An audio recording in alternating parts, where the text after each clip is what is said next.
Dokter itu terkejut saat melihat luka di tangan pria itu. Anehnya, ia sendiri tidak tahu bagaimana luka itu bisa terjadi. Setelah diperiksa, dokter mengatakan lukanya tidak terlalu dalam dan semuanya baik-baik saja. Setelah dibalut, pria itu pun disuruh pulang. Namun malam itu, luka tersebut tiba-tiba terasa nyeri dan mulai mengeluarkan darah. Rasa sakitnya begitu hebat hingga ia terbangun.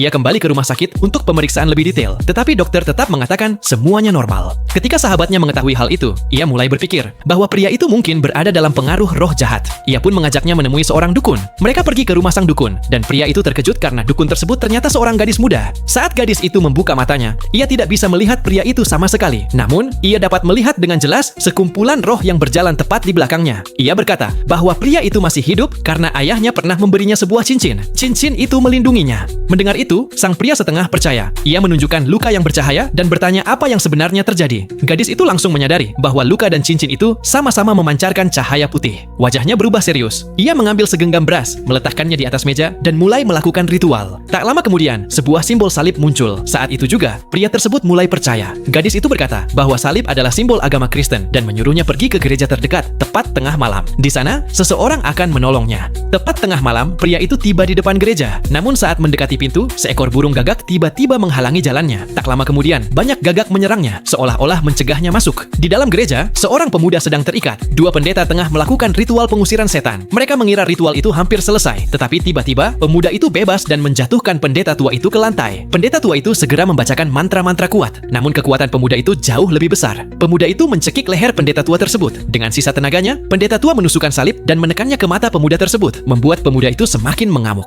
Melihat hal itu, pendeta muda ketakutan dan melarikan diri. Pendeta tua tak mampu lagi bertahan. Saat detik-detik terakhir, ia berdoa memohon pertolongan Tuhan. Tiba-tiba, pria sebelumnya datang dan segera menarik pemuda tersebut menjauh. Ia adalah seorang petarung, sehingga kemampuan bertarungnya sangat luar biasa. Pemuda yang kerasukan itu melompat ke atas dan memperlihatkan taringnya. Melihat itu, pria itu juga melompat, menarik rambutnya dan membantingnya ke bawah. Melihat hal itu, pendeta tua terkejut. Pemuda itu mencoba melawan lagi, namun pria itu menguncinya dengan pegangan gulat yang sangat kuat. Saat itu, luka di tangan pria tersebut kembali bereaksi dan langsung membakar wajah pemuda itu. Pendeta tua segera menyiram air suci ke tubuhnya. Pemuda itu menjerit kesakitan. Setelah api padam, tubuh pemuda itu pun kembali normal.